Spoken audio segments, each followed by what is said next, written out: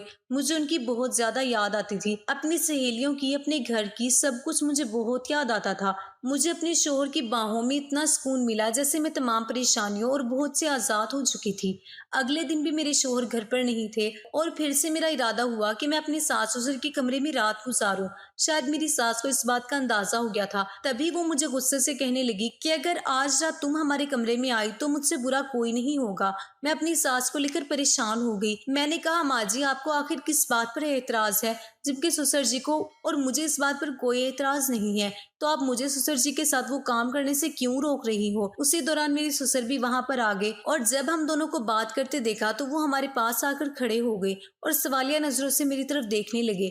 तब मैंने उन्हें दबे लफ्जों में कहा कि माँ जी, मुझे रात को आपके कमरे में आने से मना कर रही हैं। ये सुनते ही मेरे ससुर जी को बहुत गुस्सा आया और वो सुर्ख लाल आंखों के साथ सास को देखते हुए बोले कि तुम्हें बहू को मना नहीं करना चाहिए, उसका भी मुझ पर इतना ही हक है जितना कि तुम लोगों का मुझ पर, और तुम इसे मना कर रही हो। जो काम तुम खुद नहीं कर सकती तुम इसे तो करने दे सकती हो ना। उसके जाने के बाद मेरी सास कहने लगी कि अगर तुम आज हमारे कमरे में आई तो मैं तुम्हारे शोहर को तुम्हारे खिलाफ भड़का दूंगी। ये सुनकर मैं परेशान हो गई। अगर वो मेरे शोहर को मेरे खिलाफ भड़का देंगी तो वो मुझ पर गुस्सा करेंगे और उनका गुस्सा बर्दाश्त करना मेरे लिए फिर नामुमकिन था। मुझे अंदाजा था कि मेरे शोहर एक शक्की मिजाज के इंसान थे। उनके जहन में जब कोई बात आ जाती थी तो उसको निकालना आसान नहीं होता है। मुझे आज भी वो दिन याद था जब शुरुआत के दिनों में मैं एक बार कमरे से बाहर चली गई थी तो वो मुझे किस कदर गुस्से से बोले थे। उनकी आंखों में शक देखकर मैं डर गई थी और अगर मेरी सास ने भी उन्हें कुछ ऐसा वैसा कह दिया तो मैं फिर कुछ भी नहीं कर सकती थी। वो तो अपनी माँ की ही बात सुनेंगे, उन्हें ही वो सच्चा करार देंगे। तभी मैंने सोच लिया कि मैं अपनी सास की बात मानूंगी, उनके साथ मिलकर रहूंगी, उन्हें गुस्सा नहीं दिलवाऊंगी, जिससे वो मेरे शोहर को मेरे खिलाफ करने की कोशिश ना करे। ये सोचकर मैं खाना खाने के बाद जल्दी ही अपने कमरे में आकर लेट गई। मेरा दिल बहुत चाह रहा था कि मैं ससुर के कमरे में जाऊं और उनके साथ वो सब करूं। जैसा मैंने कल सुकून हासिल किया था वैसा ही सुकून मैं आज भी हासिल करना चाहती थी। मगर फिर जब मुझे अपनी सास का रवैया याद आया तो मैं डर गई और मैं अपने मन को मारकर जैसे ही सोने लगी तभी दरवाजे पर दस्तक हुई। मैंने दरवाजा खोला तो सामने मेरे ससुर खड़े थे। वो मुझे हैरान नजरों से देखते हुए बोले कि तुम आज मेरे कमरे में आने वाली थी ना, अभी तक तुम आई क्यों नहीं। उनकी बात सुनकर मैं सोच में पड़ गई और कहने लगी कि बस आज मेरी तबीयत ठीक नहीं है। मेरे ससुर मुझे कुछ देर खामोश मेरी नजरों से देखते रहे, फिर कहने लगे कि मैं जानता हूँ कि तुम क्यों इनकार कर रही हो। मैंने उनके चेहरे की तरफ सवालिया नजरों से देखा तो वो कहने लगे कि तुम शायद अपनी सास की वजह से ये सब कह रही हो, तुम अपनी सास के डर की वजह से मना कर रही हो ना।